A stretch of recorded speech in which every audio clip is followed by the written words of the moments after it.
नमस्कार, आप देख रहे हैं मीडिया पॉइंट 24। घड़ी की सुइयां टिक टिक कर चल रही थी। दिल्ली से लेकर पटना तक बीजेपी दफ्तर में जश्न का माहौल था। मिठाइयां बांटी जा रही थी, समर्थक ढोल नगाड़े बजा रहे थे।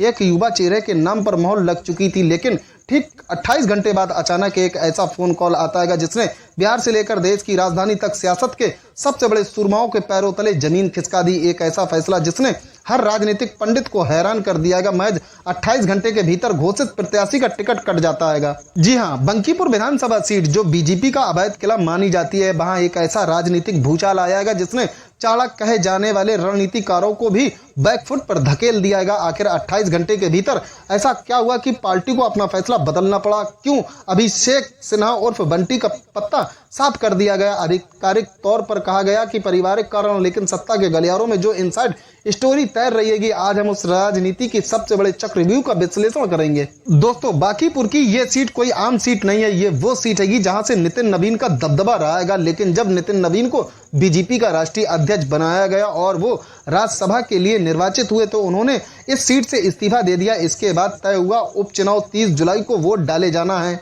बीजेपी ने बेहद सोच समझकर अभिषेक सिन्हा उर्फ बंटी को मैदान पर उतारा था, लेकिन राजनीति की बिसात पर मोहरे कब पलट जाए कोई नहीं जानता। 28 घंटे के भीतर बंटी का टिकट काटकर बीजेपी युवा मोर्चा के जिला उपाध्यक्ष और मंडल अध्यक्ष नीरज सिन्हा को नया उम्मीदवार बना दिया गया। पार्टी के भीतर और बाहर एक ही सवाल गूंज रहा है, क्या बीजेपी जैसे अनुशासित पार्टी के टिकट बांटने में इतनी बड़ी चूक हो गई है? क्या ये पिछले 12 सालों में बीजेपी के टिकट चयन को लेकर हुई सबसे दुर्बल चूकों में से एक है? पर्दे के पीछे की कहानी इतनी आसान नहीं है जितनी दिखाई जा रही है। अब आते हैं उस इनसाइड स्टोरी पर जिसने बीजेपी के शीर्ष नेतृत्व को आधी रात को आपातकालीन बैठक करने पर मजबूर कर दिया। कैमरे के सामने भले ही पारिवारिक कारणों का पर्दा डाला गया हो, लेकिन असली कहानी जुड़ती है बिहार के सबसे चर्चित और ऐतिहासिक चारा घोटाले से। जी हां, जिस भ्रष्टाचार के खिलाफ बीजेपी हमेशा से हुंकार भरती रही है, जिस चारा घोटाला को लेकर आरजेडी को घेरती रही है, उसी चारा घोटाले के तार अभिषेक सिन्हा उर्फ बंटी के परिवार से जाकर जुड़ गए। इनसाइड स्टोरी के मुताबिक बंटी के पिता रविंद्र प्रसाद सिन्हा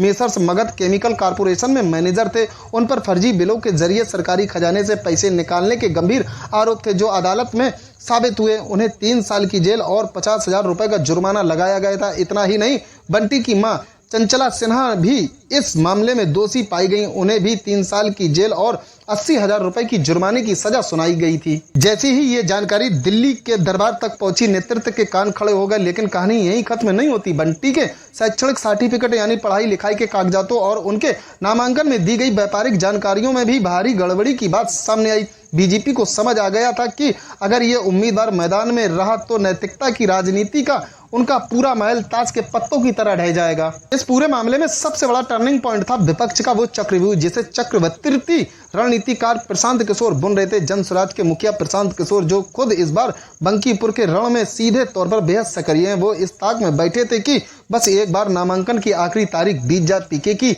रणनीति थी कि जैसे ही नामांकन का समय खत्म हो, वो बंटी को इस अतीत को लेकर, चारा घोटाला के इस दाग को लेकर और सर्टिफिकेट की गड़बड़ी को लेकर बीजेपी पर ऐसा चौतरफा हमला करेंगे कि बीजेपी के पास संभलने का मौका न रहे। प्रशांत किशोर के निशाने पर सीधे तौर पर बिहार के सीएम और बीजेपी के गद्दावर नेता सम्राट चौधरी थे। पीके इस चुनाव को सीधे तौर पर बिहार सरकार के खिलाफ एक जनमत संग्रह जनादेश बनाने की कोशिश में जुटे हैं, लेकिन बीजेपी के रणनीतिकारों ने समय रहते इस खतरे को भांप लिया। इसे कहते हैं राजनीति का मास्टर स्ट्रोक डैमेज कंट्रोल। विपक्ष का बार होने से पहले ही बीजेपी ने अपना मोहरा बदल दिया। अब बंकीपुर का यह मुकाबला बेहद दिलचस्प और त्रिकोणीय हो चुका है। एक तरफ बीजेपी से नीरज सिन्हा, दूसरी तरफ जन स्वराज से प्रशांत किशोर की साख दांव पर हैगी, तो वहीं आरजेडी ने रेखा गुप्ता को उतारकर मुकाबले को धारदार बना दिया। दिलचस्प बात यह भी है कि तेज प्रताप यादव ने भी अपना अलग प्रत्याशी उतारकर इस लड़ाई को बहुकोणीय बना दिया है। फिलहाल इस अचानक हुए बदलाव से बीजेपी बैकफुट पर जरूर दिख रही है, लेकिन नए प्रत्याशी के साथ वो इस किले को बचाने के लिए पूरी ताकत झोंक रही है। राजनीति में एक एक कदम फूक फूक कर रखना पड़ता है। बंकीपुर का ये उपचुनाव अब सिर्फ एक सीट का चुनाव नहीं रह गया, बल्कि ये बीजेपी के लिए साख की लड़ाई बन चुका है और विपक्ष के लिए सत्ता के सेमीफाइनल का रास्ता देखना दिलचस्प होगा कि 30 जुलाई को बंकीपुर की जनता इस डैमेज कंट्रोल पर अपनी क्या मोहर लगाती जाती है। बिहार की इस दिलचस्प राजनीति जंग पर हमारी नजर लगातार बनी रहेगी। दोस्तों, बांकीपुर की इस गरमाई हुई राजनीति और बीजेपी के इस तत्परित फैसले पर आपकी क्या राय है? क्या बीजेपी ने प्रत्याशी बदलकर सही समय पर सही फैसला लिया या प्रशांत किशोर का खौफ बीजेपी पर भारी पड़ गया? हमें कमेंट बॉक्स में अपनी राय लिखकर जरूर बताएं। अगर आपको ये राजनीतिक खबर पसंद आई हो तो इस वीडियो को लाइक करें, शेयर करें और बिहार की राजनीति की हर अंदरूनी अपडेट के लिए मीडिया पॉइंट 24 को अभी सब्सक्राइब करें और बेल आइकन दबाना ना भूलें।